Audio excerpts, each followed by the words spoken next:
welcome to you all at home. You've still got a chance to win this race, haven't you? Just drive. I wanna be the only one to make it through the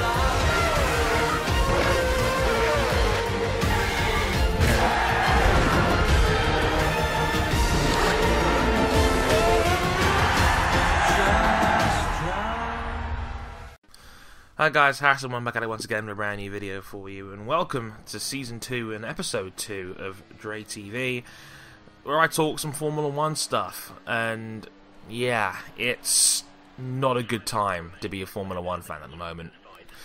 It's kind of a somber kind of time, really, where, in case you've been living under a rock for the last week, you'll now know that Formula 1's bottom two teams, Caterham and Marussia, have both entered administration and are on the brink of collapse. Caterham's was last week. They are going to miss the United States Grand Prix this weekend, and will miss the Brazilian Grand Prix in just under 3 weeks' time. They might come back for Brazil, well, not Brazil, sorry, they might come back for Abu Dhabi, but they're going to certainly miss 2 races. Marussia, it was rumoured that Marussia might be next. There was talking about how the team had lived hand to mouth ever since Chilton's contract issues in Spa, and it turns out they had a cash injection to keep them going, but all the money they've gotten in the last couple of months has gone directly back into just running the day-to-day costs of the team. And it turns out literally in the last hour, Marussia have been announced as going to administration as well.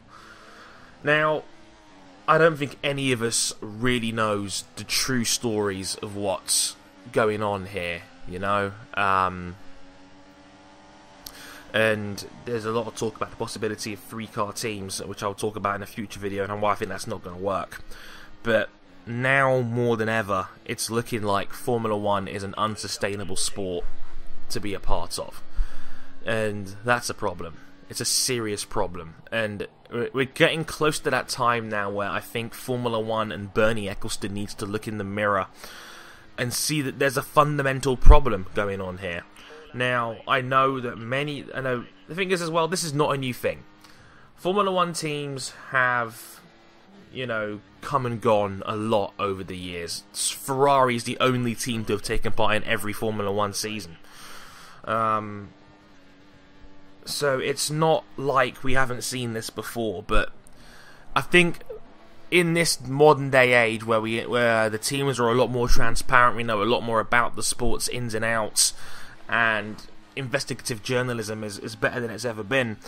You know, you find out a lot more about these kind of things, and yeah, it's sad that, you know, the fundamental model of Formula 1 as a team, and as a team that's entering, is flawed. It's severely flawed, and that's a serious problem.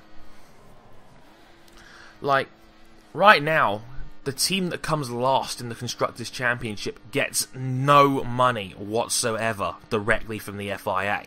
They get none of the revenue sharing model that the FIA currently has, and you only get about 30 million if you come in 10th. The model is skewed so that the top teams get all the money, and that is a severe problem, because the top teams, I know the top teams are important for Formula 1, but the independents are even more important, and I'll explain why in a minute. But the top teams don't need the money as much, because one, they're going to spend ridiculous amounts of money every year anyway. I mean, right now, apparently Mercedes spent over £300 million this year on development. Red Bull confirmed to have spent over £200 million when they won the World Championship in 2012. Like, the top teams don't need that money because they get so much sponsorship money from big sponsor names, like obviously like Red Bull getting money from Papa Jeans, for example, or Ferrari getting a shitload of money from Shell Oil and whatnot. And so those teams don't need the money as much as the independent teams that don't have the top level sponsors and who don't get a massive amount of revenue sharing from the FIA. So they have to dig deeper into their own pockets to try and catch up. And people always bitch about, you know, oh, F1 isn't competitive, it's the same dudes winning all the time. But then say, oh, well, Marussia and Caterham can't afford to be here, so they should go away. Like, I hate when people are ridiculously ignorant about teams like Caterham and Marussia saying that, you know, oh, they can't afford it, they shouldn't be here, and, you know, if you can't afford it, get out. And I'm like, fuck you, okay? Like, these teams are spending bucket loads of money, desperately trying to catch up and trying to be competitive. It's not like they're there to make up the numbers, they're there because they want to be successful too. And there are hundreds of people working so hard for these teams to try and be a success. And you know what? Sometimes it just can't happen, and it's not entirely their own fault. They're fighting against top-level teams that are spending billions over the years, as well as a revenue system which is severely flawed. You know, it's severely flawed and skewed towards the top teams, and that shouldn't be right, you know? That shouldn't be a thing.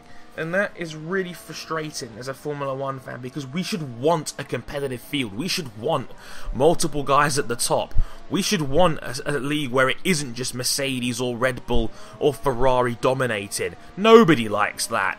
You know, everyone who bitches at me when Sebastian Vettel wins all the time, you know, it's like, people don't like dominant champions. We never have. But yet we complain when yet we don't care when teams are struggling. It doesn't make any sense. Now, I think there's some easy ways of fixing this problem, but at the moment, it's looking like there's some struggling going on here, and like the teams couldn't agree on a spending limit, and that I think would have been a really good idea.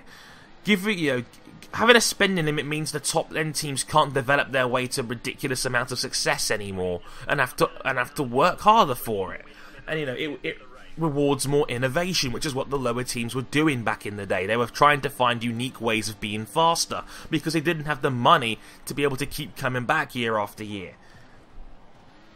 And if you're not going to have a spending cap or a salary cap or something like that, like the NBA or the NFL does in their sporting leagues, fix the revenue sharing.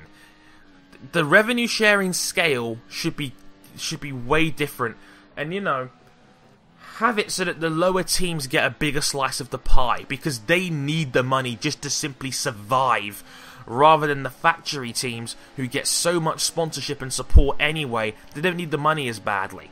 Yeah, the top guys at the top still get the bigger share, and so they should for being successful, but when the bottom team gets nothing, how can you be surprised when teams like Caterham and Marussia can't survive?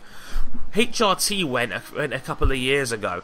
You know, we've already, you know, we could be on the brink of losing Caterham and Marussia, and we're going to have 18 cars on the field at the Circuit of the Americas this weekend. That's horseshit.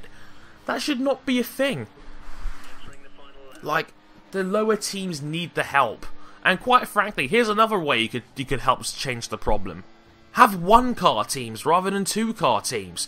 People are talking about how 3-car teams are going to be the future, and 3-car teams are a terrible idea. By doing that, you force the independents into going away because there's less points to go around. It cements the midfield teams struggling at the bottom of the table. When the independents drop off, like we're starting to see now, the factory teams will be at the bottom. And when the factory teams stop being successful, they can't justify spending all that money anymore, so they'll drop out, and the sport eventually dies. That is why 3-car teams is a dreadful idea. It would never work, and it would kill the sport. So please, stop being so excited for 3-car teams, because if you have one iota of sense towards the future of the sport, you'll realise it doesn't make any sense. We need the smaller teams. Period. I don't care what anyone says. We need the teams to give younger drivers an opportunity. You know, look at guys like Mika Hakkinen and Fernando Alonso and Mark Webber, who came from the lower down teams and have had great success as a result of it. We need the lower teams. We need the sport to be healthy and sustainable. We need consistency. And that is the best model that Formula 1 can have. MotoGP was in this situation 5 years ago, where they had 16-15 bikes on the grid and nearly died when Suzuki and Kawasaki left them. And the sport had to change. It brought in the CRT rules to make the sport much cheaper to run in. And it saved the MotoGP. And now Suzuki are back. KTM are going to have a factory team. Aprilia's coming back. It saved the sport. F1 needs to look in the mirror right now and think of a way of making change happen. And no, 3-car teams is not the answer. But I'd love to hear what you guys have to say on this one as always, because it's a very intriguing topic and people are innovative on here and they'll think of a way around the problem. Before I go, I'd like to extend my well wishes to the Caterham and Marussia staff, and I hope their jobs can be saved. It's never a nice feeling seeing your newspapers with your team and administration and your job security on the line. I've been there. It's not a nice situation. So I wish them well, and I hope you guys enjoyed the video. I'd love to hear your thoughts as ever. And until next time, I've been Harrison101. Thank you very much for watching, and I'll catch you guys next time. Sayonara.